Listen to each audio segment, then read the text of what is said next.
Hey everyone, welcome back to the Echoes of Insight podcast. In this episode, I was joined by Wes Dauer. He is an employee at a company that just recently IPO'd. He played a big part in that. So we talked about what an IPO is and the role that he played. We talked about why people think churches are just big money scams, how important competitive sports are for young children, the biggest thing he's learned from podcasting, and much more.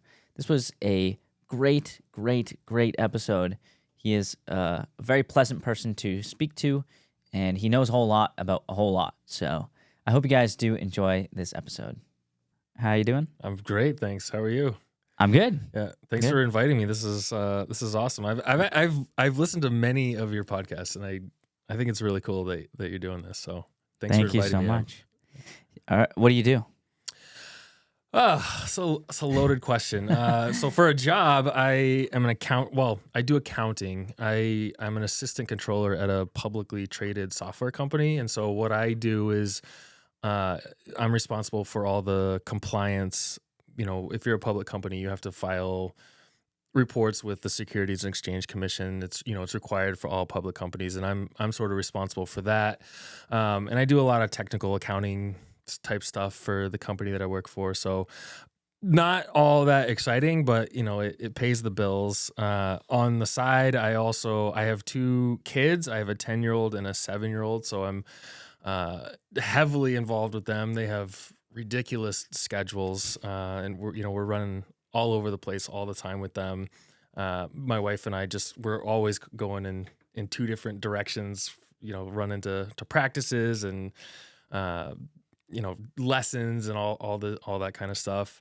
I also do travel agency kind of on the side. So I'm a Disney travel planner, which I really enjoy. That's like my passion. If I could just quit my full-time job and just do that, I would totally do that. But unfortunately, it's not quite there yet. And then I also have a Disney Cruise Line podcast. I'm sort of, my family and me are Disney Cruise Line obsessed a little bit. So I do that when I can, and I try to fit it all into our crazy busy schedule. So it's kind of what I do. Cool. Yeah. I'm sure your kids are psyched that you're into Disney cruises. They absolutely are. And we say all the time, they're like the most spoiled kids ever, because my wife Alyssa and we love going to Disney and going on Disney cruises. And so they are they benefit from that because we bring them with them, and they love it, and they get a huge kick out of it. So yeah. So with your accounting job, how big around is the company? Do you know how many employees there are? Yeah, we have about 800 employees, so it's a pretty big company, and we have offices in India, and we have offices in Sweden, and then it's primarily based in the United States. It's actually headquartered in Framingham, Massachusetts, but 800. It's a pretty good sized company. So yeah, big enough to IPO recently. Yeah, so we IPO'd in 2021. Do you want to explain what that is first? Yeah, absolutely. So IPO is an initial public offering. So when a company is private, the majority of companies are private, and there's certain criteria you have to reach to become a public company, and all that means when you're a public company is that you have public shareholders. So if you go and buy stock in a company, that means they're a public company. Our company is traded on the NASDAQ stock exchange. And so there's this whole process that, you have to go through leading up to an IPO to get your company ready to do that. You have to have a solid infrastructure. You have to have, the right accounting personnel, because once you go public, there's tons of rules, governmental rules that you have to follow. And so there's, you bring in consultants and lawyers and all this stuff to get, make sure your company's ready. And then, you have to get your financial statements audited by, public accounting firms. And there's a lot that goes into it. And then there's a big like celebration when your company IPOs. Our company actually, this was kind of cool, was featured in New York City, right in Times Square. So we were the ones that they call it ringing the bell. When the stock exchange opens, they do it. I think they do it every day. whenever they have a company going public, they choose one to ring the bell to open the stock market. And so our company got chosen, and they allowed us to submit pictures. And they said, the first however many people to submit a picture will get their picture up on this massive billboard in Times Square. So I have this picture of my face on this massive billboard in Times Square from when our company IPO'd back in 2021. So what was also interesting about that, though, is I joined the company in 2020, and as you know, 2020 was just a crazy year. And so I joined the company. I've been fully remote since. They mailed all my equipment to me. Like, I didn't even meet anybody in person for over a year after I started the company. So it was really interesting to start at a new company and then also go through the whole IPO process. And it was a ton of work, but it was a great experience, and something that, as someone who works in public accounting, it's something that, it's like really good for the resume. And so it's good to have that behind us, but now there's a lot more compliance just on an everyday basis that you have to be involved with. What role did you play in the IPO? I did a lot of, so I work in the accounting and finance department. So I was primarily responsible for making sure the financial statements were complete and accurate. So I don't know if you've probably heard the term balance sheet and income statement and cash flow. Like those are the primary, what's the word? Tables or whatever that people look at when they're evaluating a business. Like we have investors who are responsible for forecasting what they think our stock is going to do. So they're looking at our financials to just tell the public what they think is going to happen with our stock. And so you really have to make sure that your financial statements are in good shape. You have to create these reports that get filed publicly with the Securities and Exchange Commission, and then within those reports, they have what's called footnotes. That basically there's a bunch of required things that you have to disclose about your company, and so that was primarily what I was responsible for, is just making sure those are in good shape. I was coordinating with the auditors a lot. We had a consulting firm that was helping us do things that we hadn't been doing before because we were private, and I was working with them a lot as well. So it was a lot of hours, a lot of stress, but it's something good to go through for sure. Yeah, that's quite the experience. Yeah, especially like brand new to the company. Yeah, right. And so my boss that I work with at my company now, he and I actually worked together at a previous job before, and he and I have had and have a really good relationship. And when we went separate ways, it was because the previous company that we worked for got bought by another company, and our roles kind of dissolved. So we had to go find new jobs, right? And so when I left, I told him, I said, if you ever have the chance, or if we ever have a chance to work together again, I would love that chance. And so he went to work for a private company. I went to work for another public company. And then one day he called me and said, our company's looking to do an IPO, which is this company that I'm at now. This is kind of, we're looking for someone with your skill set. Would you be interested in coming to work with me? And I said, well, yes, I would be, but the company, like I said, is in Framingham, Massachusetts. And I said, I can't drive to Framingham every day. Yeah. It takes me an hour and 20 minutes to get there. And I said, I can't do that every day. And he said, well, in this COVID era, no one's really commuting to work right now. So let's have an understanding that you'll come in a couple days a week, and the rest of the days you can work from home. I said, okay, I think that sounds fine. And so we agreed to that. And then I went to work there, and then the COVID time frame, like return to office, just kind of kept getting extended further and further out. And so at some point they just said, all right, I live outside of this radius that they determined, where if you lived inside this radius, you have to come in 3 days a week. But I live outside, so I'm only required to go in twice a year. So I'm pretty much 100% remote. I do try to go in once a month though. I like the interpersonal interaction. You miss that a little bit when you're working from home, and you go a little stir crazy when you're just sitting behind a computer for many hours during a day. But it's been a great experience so far. What are some of the pros and cons of being like fully remote?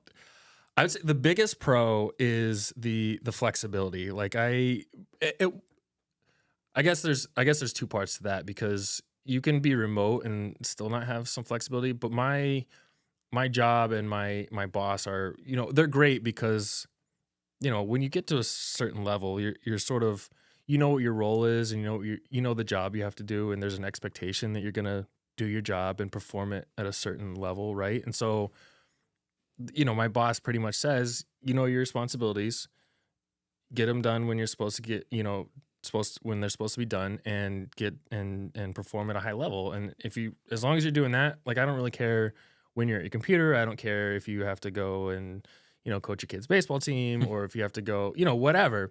So the flexibility is really nice.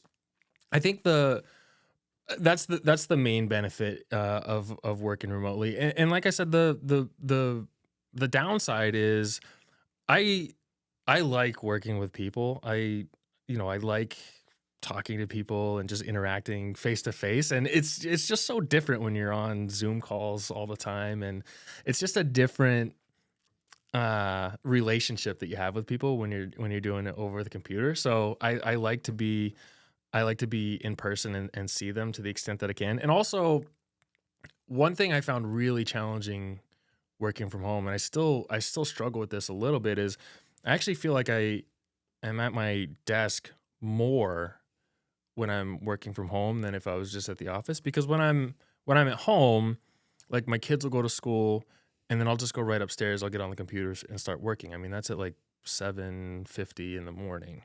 And then I'll work until, if I don't have anything else going on, I'll work until the evening. Whereas if I'm going into the office, I start when I get in and I'm done when I leave, right? Like, I kind of leave work at work. Here, even when I'm not working, I just got to go check my email real quick. And then I'll check it. Something comes up. Let me just answer this email real quick, or let me take care of this one thing really fast. So I feel like I'm working more when I'm at home than I would be if I was just in the office. And so I struggle with that kind of disconnect between work life and personal life, just in that it's always available to me, when my office is just at my house. And my computer is at my house. So I think that's been the biggest challenge for me. And I still struggle with it a little bit. But on the flip side, if I need to step away for an hour during the day, or take off early at night, like, there's no problem with that. So, Yeah.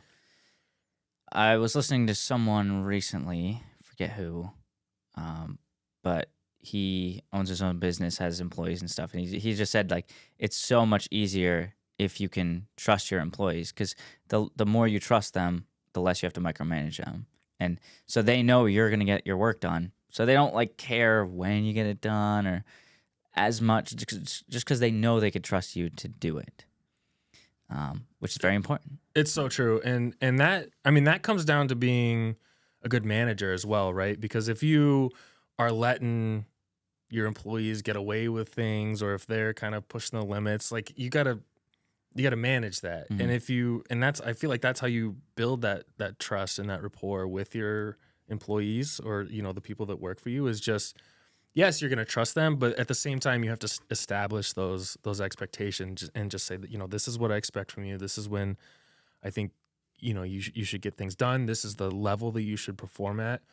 And as long as, I think as long as they're performing at that level and meeting your expectations, then that's a great relationship, because no one likes a micromanager, and no one likes to be a micromanager. Yeah. And to the extent that you don't have to do that, I mean, that just makes the working relationship that much better. Yeah, it's such a good thing for the employee to know too, because if you want to be less micromanaged, do your best work, and they'll leave you alone. Exactly.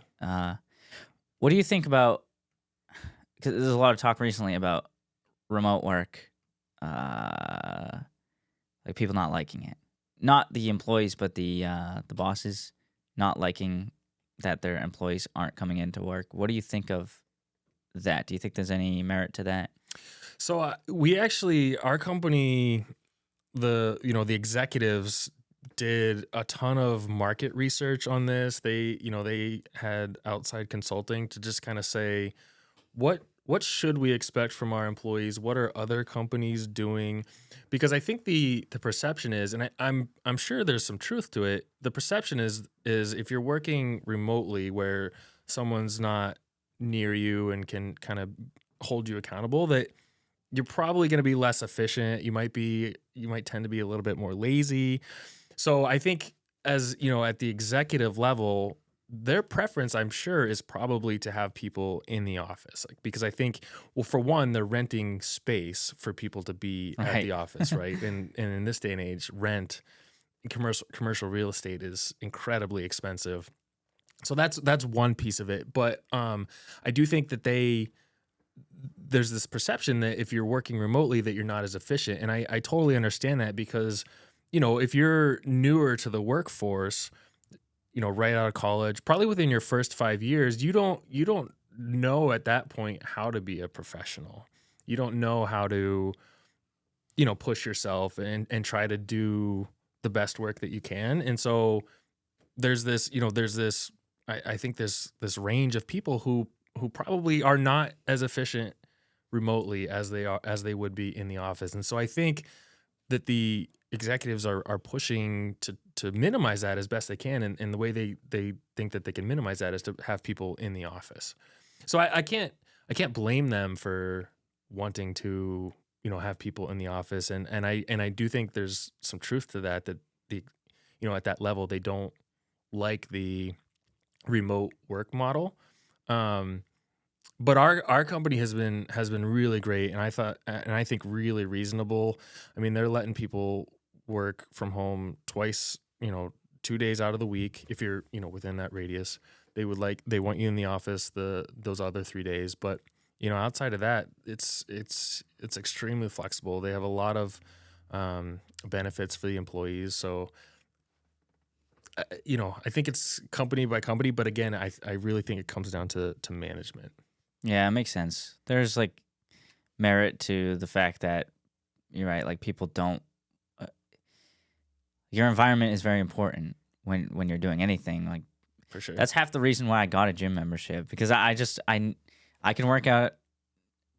My next door neighbor is my uncle, and he has a gym in his basement. I could work out there, or I could pay like whatever it is, like $25 a month, and go to a gym. But I'm around people, and it motivates me to do better. And I was just gonna say that. I mean, when you're working in an environment where you're seeing other people, I think there is some truth to that. That you're seeing other people also, being productive, and I do think it can motivate you when you're seeing other people do it. Yeah. But the remote work, though, I see like people say like their opinion, and then they say, but this.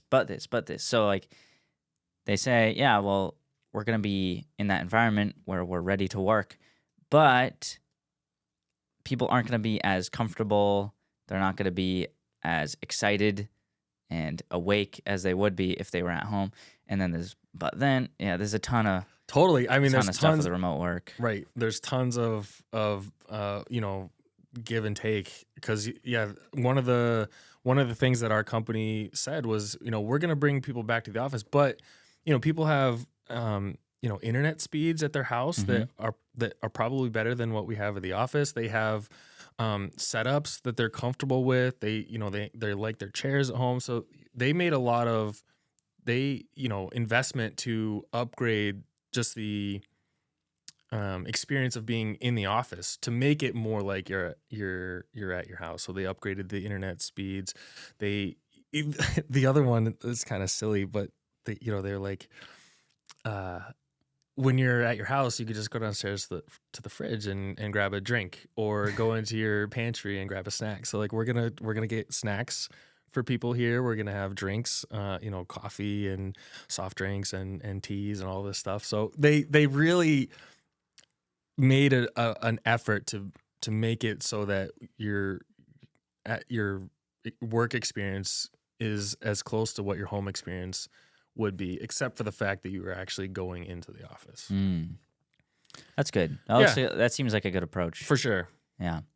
So about the IPO, how did that go with the company as a whole? How did the IPO go? It went really well.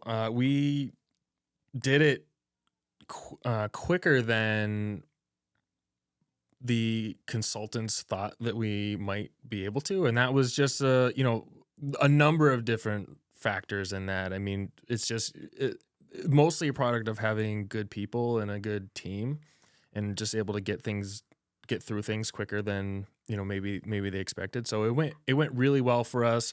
We came out strong. I think our stock price was trading at $27, but then it's gone downhill since, and that's not necessarily a reflection of the performance of the company. Obviously, a lot of people will look at stock price and say, if your stock price is doing well, that's a sign that your business is doing well. If the stock price is doing poorly, that's a sign the business is doing poorly. But in this time that we're in, technology companies, in particular software as a service, which is what our company is, they've really been taking a beating in the stock market over the past couple years, and that it's sort of industry wide. It's not just unique to our company. So when you look at our stock price compared to what it was at the IPO, it's not very good. But then when you look at the performance of other similar companies, our competitors and others that are in the industry, they've performed similarly over the same time period. So it's more of a reflection of just the market and the economy, and just demand for the types of service or product that our company offers. I'd imagine there's some excitement when it comes to the IPO too, where people might get too excited and be willing to pay more than it realistically is worth. And then, so if the IPO came out and people were buying that stock at the price it is now, people wouldn't see it as bad as starting high and then ending up low. I think there's some truth to that, because part of an IPO is you have people that go out and try to sell the business and just say, look at our company, this is what we do, look how awesome this product is. There's a lot that goes into that, and so you're trying to get interest in your company, and you want to interest potential investors for people to buy that stock. So yes, there's tons of excitement around an IPO. I mean, in a perfect world, you'd go out at whatever price you're IPOing at, and then you would just go up. But it doesn't always work out that way, and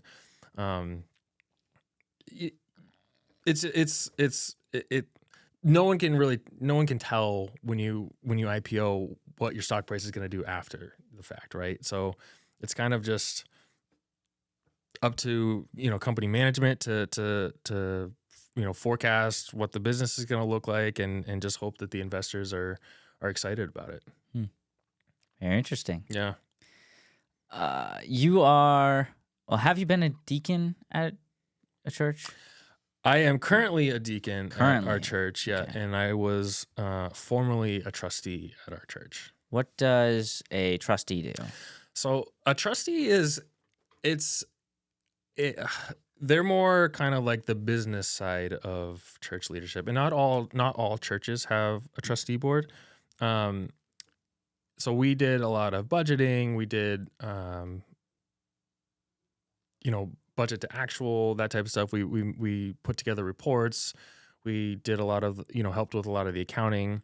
And then on the deacon side, deacons are more like the spiritual leaders of a church. And so if there's someone that's in need, the deacons will go visit, or do whatever they need to do to kind of to help those people. And then just whatever's needed around the church, like that's the deacon's responsibility. So one is, and deacon is actually a biblical position, whereas a trustee is not. And so there was a need at deacon, and they didn't need me at Trustee anymore, so I kind of just moved over, and that's where I'm at now. So what does day to day look like for being a trustee? Because you got a day job already. Yeah, You know? yeah. So I mean, day to day, it's not a lot. We would get together like quarterly and just kind of go over, like I said, budget to actual, because the way there's two ways that churches are typically run. One is what's called elder led, which means the church elects elders, and then they are the ones that are sort of responsible for deciding the financial direction of the church. And then there is congregation led, which is what our church is, where we present the budget to the congregation and then they vote on it. So we'll present what we think the income is going to be, what we think the expenses is going to be, and they can ask questions, and then they vote on it, and then yes or no, does it pass or does it not? And then it's up to the church leadership and the trustees to kind of follow the path that the trustees laid out and the church leadership laid out for the budget. So as a trustee, it's just monitoring the expenses and the income for the church and just seeing how we're doing compared to what we thought we were going to do. And then annually we have a church business meeting, and that's when we, as the trustees, we would come together and just say, here's what the numbers look like last year, here's what we actually did, and then here's what we think we're going to do next year and what we're going to present to the church. Do you get paid for that? No, it's not a paid position. And it's more when you're, one of the things that I personally believe when you're a church member and you're involved in a church and you're, when you're a member of a church is, you want to serve and you want to be involved. And I have a financial background. I'm actually a CPA I have a CPA license. I'm not a practicing CPA, but I have a CPA license. And so I have a lot of experience with financials and looking at financial statements. And so I felt like I would be a good resource. And so I volunteered my time to do that. Really enjoyed my time doing that. And it wasn't a major time commitment. And being a deacon is also not a major time commitment, but just something that I feel strongly about is just, serving and being actively involved in the church that you belong to. Yeah. Yeah. A lot of people won't serve because, well, I was in the same boat. Didn't serve for so long. Just like, I'm not a pastor. I can't play an instrument. Yeah. So, yeah. But there's plenty of room for everyone. Yes. There's lots of needs to be filled. Especially on a Sunday morning, like there's lots, even things that some, people might not even necessarily think about. Like one of the things at our church is we have two services that the second one starts pretty quickly after the first one, as you know. Mm-hmm. And one of the issues we have is parking. Like people will hang out a little bit after church while other people are coming in, and so trying to like get people in and out is a huge deal. And so we have parking lot attendants at our church, and we have people who serve doing that. So there's all kinds of roles where you might not necessarily think that's a need that needs to be filled. And not everyone is called to do children's ministry, and not everyone can work in the cafe or whatever. But there are there's places all over that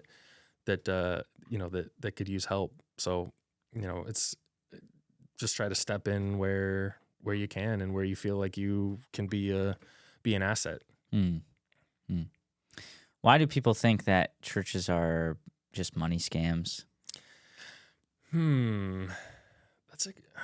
That's a good question. Maybe because they. So another thing that is taught at our, I shouldn't say taught. I don't know what the right word is, but I believe that the Bible says that you should tithe. You should give 10% of your income. And I think a lot of people maybe scoff at that a little bit because they're not getting like personal benefit out of that. So they're like, maybe thinking, why does the church want my money? And if you believe the Bible and what God says in the Bible, it's technically not your money. Like God gave you the resources to get your job and to and to allow you to earn a living. So again, if you believe what the Bible says, God says, I just want 10%, give back to me 10% of what I've given to you. So, if you don't believe that, you're kind of like, well, I earned this money. I made this. Why would I give it to something that I'm not getting anything back from? And so maybe that's part of it, or maybe they just don't see, maybe the church isn't transparent about where the money's going, and so they're kind of like, why am I going to give my money and then not know what happens with it? But churches have expenses. It does cost money to keep the lights on. They do have to pay staff. There's lots of expenses that go into running a church, and they have they support missionaries around the world. So, it costs money to run a church. And so if the members aren't giving to the church, then, the church isn't going to be able to function, because it does cost money to run the church. I think if you thought that churches were just trying to take your money, maybe you don't fully understand maybe you don't have a full understanding of what the Bible says about money. And that's a hard thing for someone who's new to church to understand, right? Like if someone just comes to church and they're hearing a message about tithing or whatever, it's a hard concept to understand. So it's a tough question. I don't know exactly why. And I think maybe part of the reason that I don't understand that side of it is because I grew up going to church and grew up in church, and my parents were faithful givers, and so I don't know. I can't really put myself in that mindset, I guess is what I'm saying. So I don't know. I feel like I'm sort of rambling a little bit at this point, but I think that's yeah. Yeah. So it's a tough question to answer. It is, yeah. I don't know. I see where they're coming from. Yeah. Because a lot of churches they're so bland when they're talking about money, and you can tell that they don't want to talk about it. Mm. And I've said two things. Actually, my pastor all the time just says, like, if you're looking to be rich, don't become a pastor. It's like, I'm not getting rich from this, which I think people would like to hear that. That's one thing I think pastors could say. And another thing that I've said so many times, but like as a pastor, if you believe that money is going to God and God's going to do good work through that, you shouldn't necessarily say that you have to give money to this church. Mm. You could say, just give 10%. Like, tithing doesn't have to be to the church you go to, right? It could be a different church. It could be a specific missionary. It could be anything, right? You could give it away. And that's giving it back to God. So if a pastor really believes, I understand that. The pastor needs to ask for money because he needs to keep the church running. But at the same time, if you really believe in the big picture, there's a balance. You can say that, and people. I mean, if you say it, people are still going to give your church money. But also, you got to think about big picture. So I hear what you're saying. There's a passage in the Bible where it's talking about tithing, and it says you should bring the 10% to, I believe the word is the storehouse. And what that's talking about is the local church. And so again, this comes back to what you believe about the Bible. But, if you believe that passage is talking about the local church, then it is talking about your 10% should go to the church that you belong to.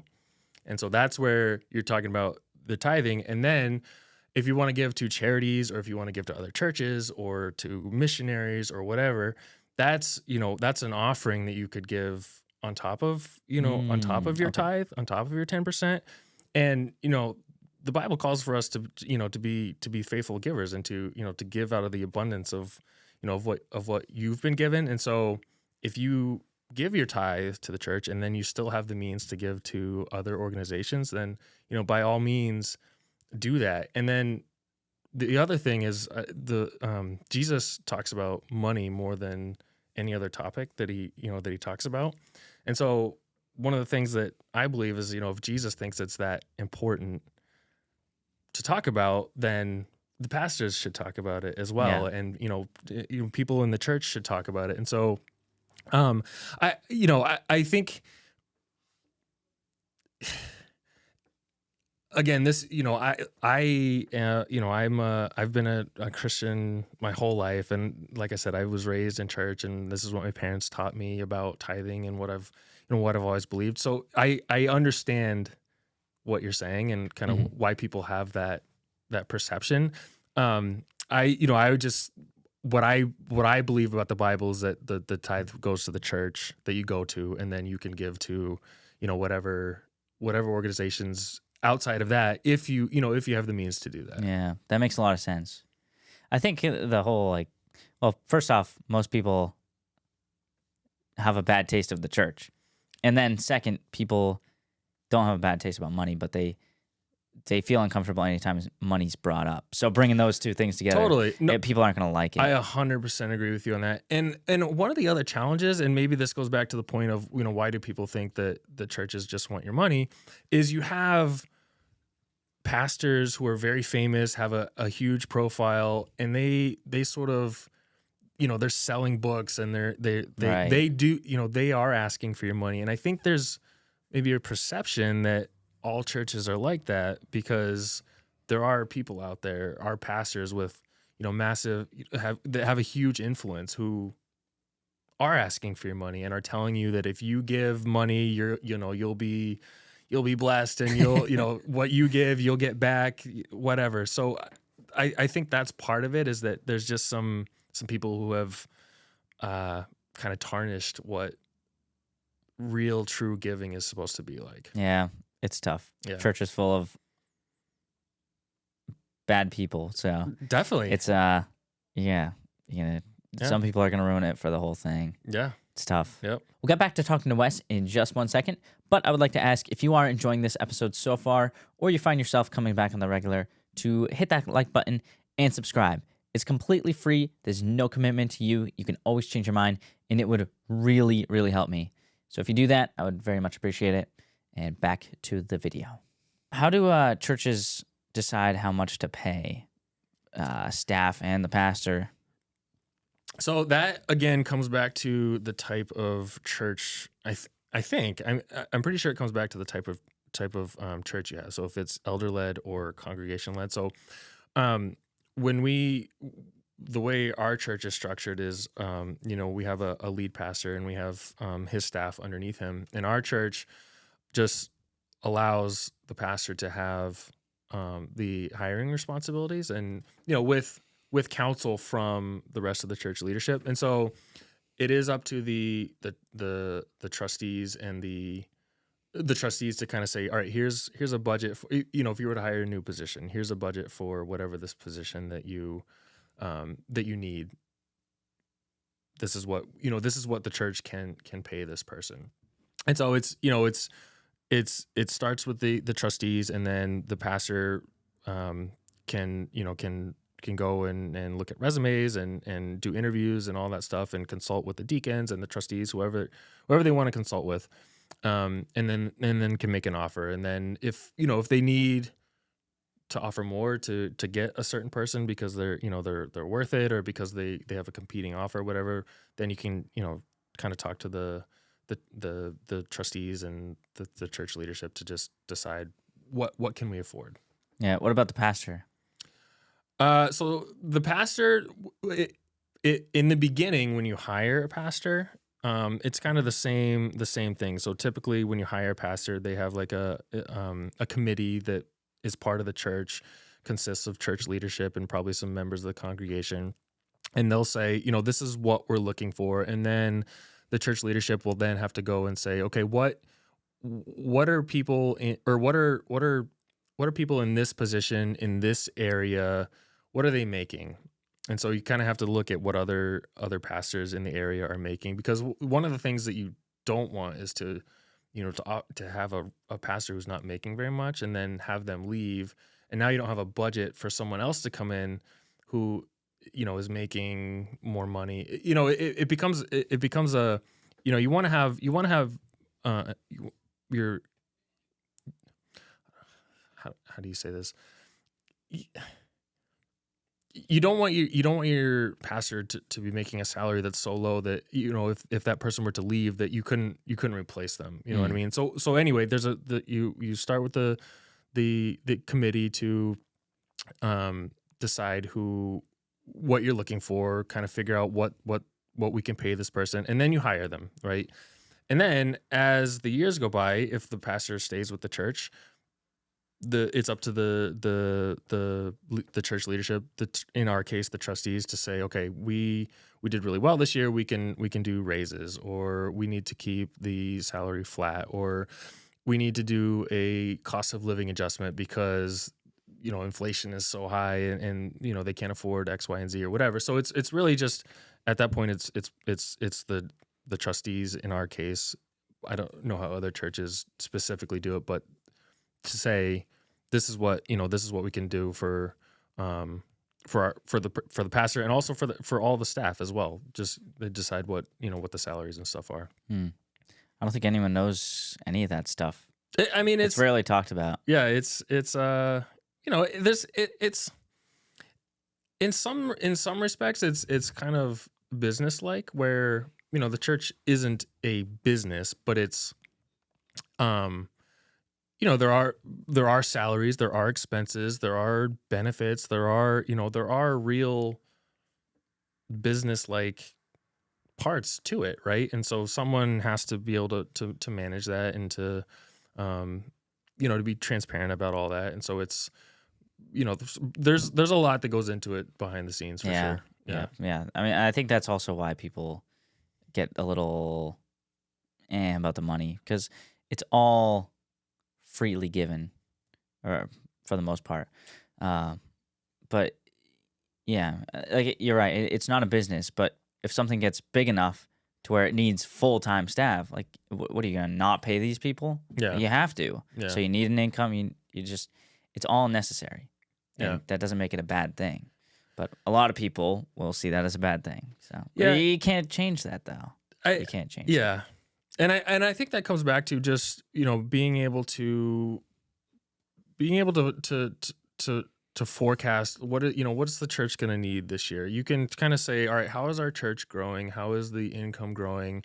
With that growth, are we going to need more staff? Do we need a bigger building? Do we need more parking spaces? All this stuff. Like, you gotta think about that stuff ahead of time, so that when the time comes, you're not just like, oh, we need this now, and we never thought about it, but we don't have any money for it. Right. So forecasting is a big part of business, but it's also part of the church as well. You need to kind of decide what's the vision for the church, what's going to happen over the course of the next year. You present that to the congregation, they vote on it, they pass it, and then you just sort of manage based on what you presented. And then things do come up. I'd say it's pretty rare that something comes up where it's like we have to spend all this money on something that we hadn't thought about before. But yeah, it's that part of it is very business-like. You've got 2 young kids? I do. Well, young, you can say how. There's different degrees of young, right? My son is 10, and then my daughter is 7. I know your son plays sports. Does your daughter as well?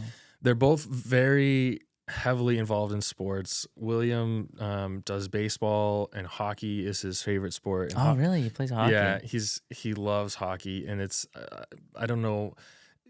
Youth hockey is just crazy. I mean, the season starts in like August and it ends in March, but it really never ends, because after the season's over, you kind of like you have to play in this tournament to decide how you're going to be seeded in the next season. So season ends, you practice, and then you do a tournament to kind of figure out where you're and then the season starts again. Yeah, exactly. It's just this cycle.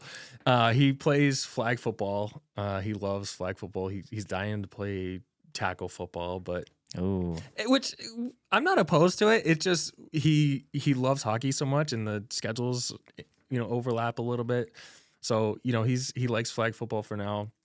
Emily is kind of in that stage where she's doing everything to try to kind of figure out what she likes and what she doesn't like. So she was doing gymnastics for a long time. Recently decided she doesn't want to do gymnastics, which we were fine to say, okay, we've got to cut something out.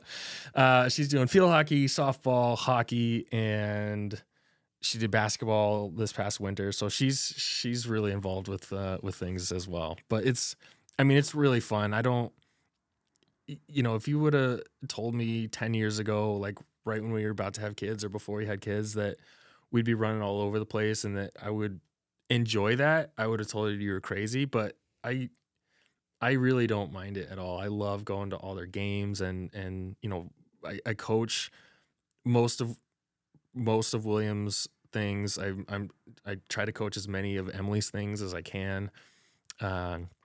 So it's really fun to watch them, get better and to improve and then to perform. Like when they do well, it's like there's a sense of pride that you just don't get from other things. It's really cool. I just had my uncle on, and he said the best sporting event. Like he's been to a ton of sporting events, crazy finals, Celtics games, and he said still the best is just watching your kid play whatever they're playing. I totally get that. Yeah. Where did the hockey come from? Did you play hockey? So Alyssa played hockey. My wife played hockey. I played basketball growing up, and so we had big surprise. We had William playing basketball for the first couple years that he could play, and he was into it. He didn't love it, and he's just like, I want to try hockey. And Alyssa kind of knew what hockey meant. Like it's a commitment. Oh yeah, like it's a lot. Early mornings, travel. It's expensive. And I was always like, no way.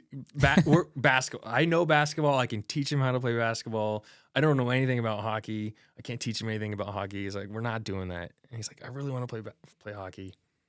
That's all right. We'll try it. But if you don't love it, we're done. Like that's it. We can't commit to like hockey in the long run if you're not like all in. And sure enough, he is obsessed. He absolutely loves hockey, and he kind of started a little late, but he's gotten really good, and it's so fun to go to his games, even standing in the rinks when you're freezing and long hours, but it's a ton of fun. And Emily's really enjoying it too. She likes it a lot as well. So yeah, some of my best friends actually. Most of my best friends played hockey. Oh yeah, their whole lives. Yeah, and did you ever play? I could barely skate. Oh. No, I never played. But we'll skate sometimes. Yeah. Like when the lake freezes over, we'll skate. It doesn't freeze over anymore. But right. When we were, and they just run circles around me. Really? It was so fun though. Like, I like hockey. But I'm bad at it. They're all really good. Yeah. But I know it's a commitment. I would go to my friend I went with him to the store to get a brand new hockey stick. $300, and then he breaks it the first game. It just happens. Yeah, right. It just happens. For sure.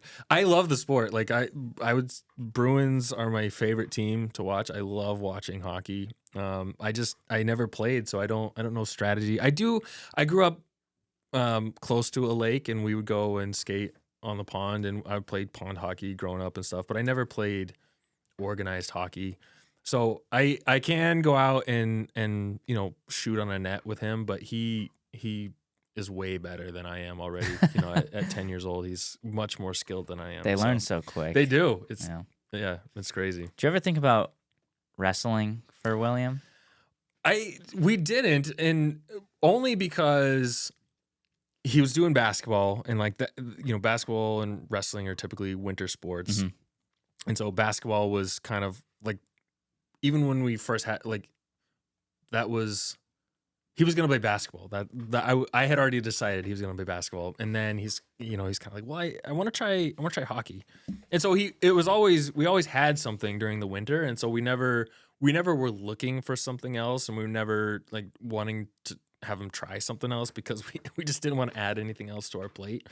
But I have friends who grew up wrestling and loved it, and I have another friend who his kid is pretty involved in wrestling and really likes it. So yeah, I just think competitive sports for kids are so huge for their development. I mean, it's, competition is a really good thing. Being a part of a team is a really good thing. Like a lot of life skills you can learn from being part of a team, everyone working together towards a goal and practicing and working as hard as you can to try to achieve that and, be the best you can be. Like there's tons of benefits to youth sports. So I think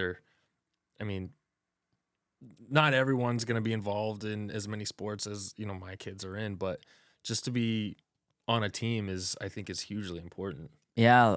Most people's best friends their whole lives are people that they played sports with when they were teenagers or even younger. It's that's another thing. It's just pretty crazy. Yeah, the friendships that you make. Totally agree. Like all my friends from high school, I still keep in pretty close touch with. I know them from playing sports, and even when you get older, like you make friends on club teams and rec teams, and it really does. And watching sports, exactly, yeah, exactly. You're right. And watching sports, so it's it's like I said, a lot of life skills can come from that. Yeah, I was wondering about wrestling.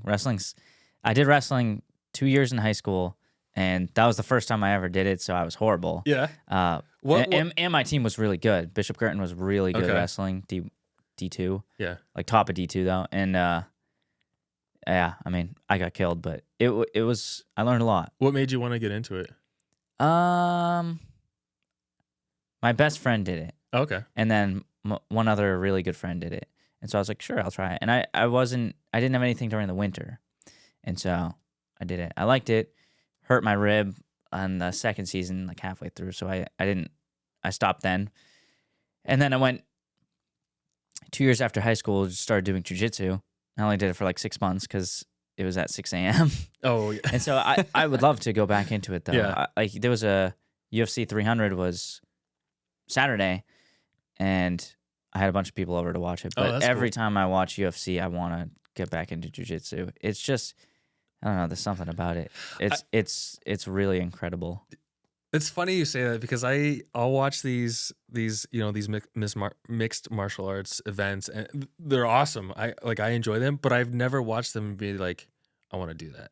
Oh yeah, no, I am right in there. I think that's funny. I'm like dreaming about it. Yeah, that's funny. Oh yeah. Yeah, what is it about it? Do you think? Because I just wouldn't want to get hurt.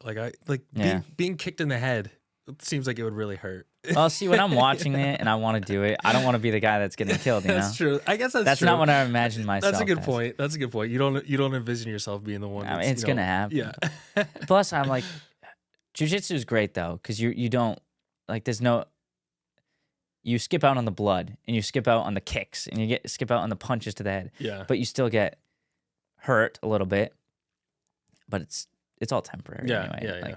Even, well, I guess the stuff in the UFC isn't always temporary. So that's one thing that kind of draws me away. But it's just so cool, like the stuff that they do, and it's like it's a sport, and it's nothing but you.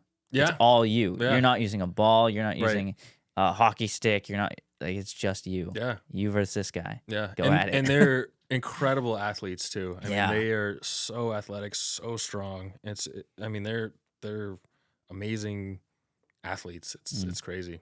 Yep. I remember I would, they call it rolling, like you go against, I was rolling with a girl that was probably 35 pounds less than me, and she just handled me, and I couldn't do anything. Yeah. And just thinking like I could probably do that to someone who weighs 200 pounds. Oh, I'm sure.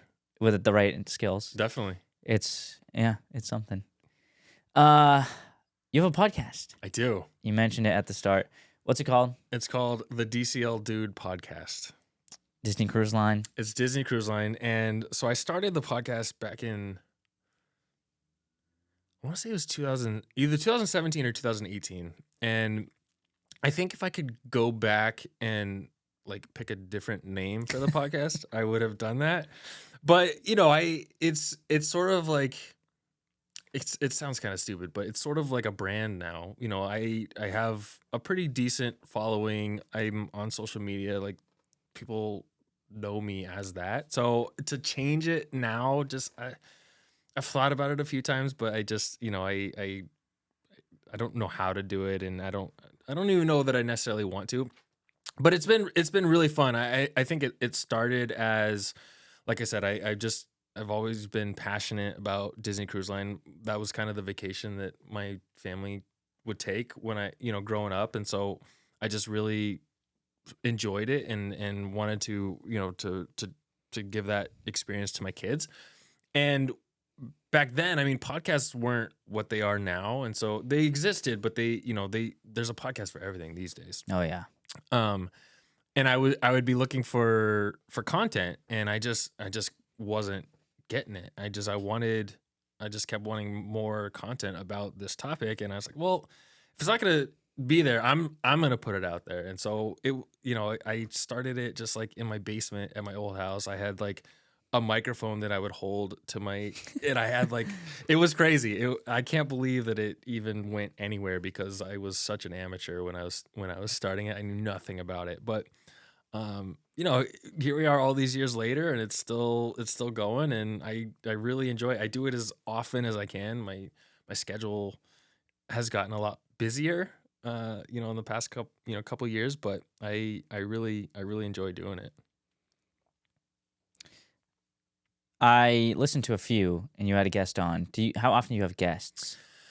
I try to do it at least like every other time, because I sort of, when I was starting, it was all me, and I kind of got to the point where I was thinking, does anybody really want to hear just me? And so what I really enjoy doing is trying to find people who have like a unique experience, or someone who has like who worked for the company, or I really like finding people who have something interesting to say about Disney Cruise Line, because people are cruising every single day, and just to have someone come on to talk about their cruise, that never like really interested me. I enjoy that, but you can only hear people talk about a cruise so many times, right? They're kind of at the end of the day, they're very similar. So I like to find unique things. Like I had they're called Imagineers, Disney engineers, but a guy who was responsible for building 2 of the ships, and I had him on the podcast twice, and that was just like really interesting. That was probably to this day still my favorite interview that I've done. And so I try to get guests as often as I can, and I try to get ones that I think people will be interested to hear what they have to say. How do you go about finding guests? It's tough. Something that niche. Yeah, exactly. It's a very niche podcast for sure. And,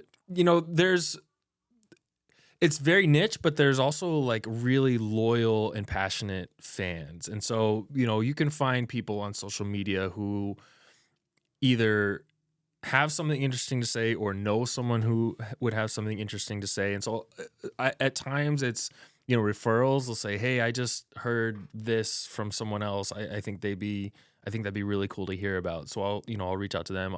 I'll find people who have written books, or I do try to reach out to people that work at the company, because I think it's really interesting to get perspectives of people who, either work on the ships or kind of work behind the scenes at Disney Cruise Line, or have a high level position just at Disney. And so I try to find those, and just knowing about it so much, I kind of know who would be interesting to talk to. And so, it kind of evolves just, and at some point, you sort of run out of ideas on who to who to reach out to, and so you go through like a lull, I guess. And the hardest part about doing the podcast, in my opinion, is finding guests to come on the Amen show. to that, Right? I'm sure you've experienced it as well. I mean, that's and I'm still pretty new, so that's still, by far the hardest part. And and also, even once you've invited someone to come on, you know this. It's not just that. Now you have to prepare for them to come on, and you have to come up with questions that people are going to be interested in. You have to engage in a conversation. And some people, I don't know if you've ever had an experience like this. Some people, when I'm reaching out to them, like out of the blue, not knowing anything about them, some people just aren't good at being interviewed. Yeah. And you have to like pull information out of them. Those are the hardest episodes, the hardest episodes to get through, because you're talking more than the person you're interviewing, even though you're trying to hear what they have to say. Yeah. Yeah. I mean, once I saw that you had guests on, I was like, I have no excuse to like make excuses about not finding guests, like having a tough time, because it's so niche. Yours is so niche, and mine really isn't. It's just kind of people that I think are interesting. Yeah. And it could be anything. So the challenge, I mean, the difference, the challenge that you have is, we're in studio, and you have to have someone come and sit with you to do it. So you're sort of limited to kind of who can travel here, right, to come and do this with you. And this is an awesome setup, by the way. I love this. I want this. I didn't set up. I want this for my podcast. Whereas there's no limit to who I can interview, except for the fact that it's a niche topic, but like they could be anywhere in the world. And so just takes a Zoom link or whatever, and I can interview someone. I have thought about doing that, because Modern Wisdom is podcast I listen most to, and he has people he lives in Austin. People go there all the time. He'll travel there because he does it full time now. But he for so long was doing online ones, and it expands the horizon of people you can have on. It changes things though. It's up to you. Like, you got to do it right, I think. I agree, and there's definitely something to be said about being in a studio like this. I mean, like, this is cool. This is cool being here with with the cameras and the microphones. It's so much fun. Yeah, it's awesome, and it's different. This is different than, it's kind of what I was talking about earlier with my job. Talking to you face to face is a lot more fun than just looking at someone on a computer screen and talking to them. So it creates different challenges for different types of podcasts. Exactly. What's the biggest thing you've learned from podcasting? It could be about the cruises. It could be about life stuff, whatever. The biggest thing I've learned, one thing is, don't ask a question that you're not reasonably sure what the answer is going to be. Because a lot of times you'll ask something and you'll get an answer that you didn't expect to get, or an answer that maybe you didn't want to get. So that's one thing. And one of the other, it doesn't have to be about just like a certain podcast. It could be about just the whole thing. Yeah. I mean, you do learn a lot about the industry, I guess, the not only just podcasts, but kind of just social media, and you learn how things work and how people monetize their podcasts, and what drives listens and all this stuff. And it really, I think one thing that has been really challenging, and I'm still trying to learn, is when and maybe you go through this as well, like when you're kind of out of ideas or whatever, you're sort of constantly thinking about your podcast, and who am I going to talk to next? How am I going to find the next guest? What are we going to talk about? Can I come up with something interesting? And so, I've had to learn to realize that this is something that I do for fun, and it's not like my job doesn't depend on it. My family doesn't depend on it. It's totally for fun, but at the same time, it consumes my mind a lot. And I don't know if you go through that yourself, but like I've had to learn to sort of take a step back and realize that this is just something I do for fun, And so I think that's one lesson that I'm still trying to learn. You do have a business attached to it, though, right? It's not attached, but it's so I promote the business through my podcast, and that's primarily how I get most of the sales that I do through my through our travel agency, and so it's not they're technically not affiliated except for the fact that I promote it through my podcast, and honestly, it's like that's 90% of the business that I do, and it's really all I want to do, to be honest. So I don't advertise some of the other stuff that technically I could book, but yeah, the business has been great. I mean, it has done well because of the podcast, which is another reason why I feel like I have to constantly keep up with it, because I do think it drives some of the sales that I do. So it's there's always a lot going on in my mind. Do you realize that you have more or less motivation now that you're making money? Well, I guess you're not making money directly from your podcast, but you're getting sales from it. I hear a lot that, I assume that when I'm making money from this, I'm going to be more motivated, but I've heard the opposite too. That's a really good question, because I could see it both ways. I feel like I think motivation for me is not the issue. Time is the issue for me, and I guess they do sort of go hand in hand. Like the reason I think about it so much, and the reason that I want to put out a good product, and the reason I want to keep up with it, and I want to have more listeners and all that stuff, is because I want people to. Honestly, I didn't promote the business on the podcast forever, because it was just fun for me, and that's all I wanted it to be. And then I started, promoting the business, and it did drive some of my sales. But I wouldn't say I still wouldn't say that's the reason that I do the podcast. So for me, the money is not the motivation. I want to give people something that they are passionate about, something that they'll be interested in, to hear. But I do see how monetizing your social media account or your podcast or your YouTube channel or whatever could give you more motivation, because you obviously want to put out more content, better content to make more money, right? But it's hard to say. The money that I get from the podcast is not what motivates me to continue to do the podcast. So I don't know if I'm like the right person to answer that question, but I do think that I would say if that was the reason I was doing the podcast, it would motivate me to do it more. It could motivate you to do it more, but it could also make it feel like a job, and you just don't want to do that.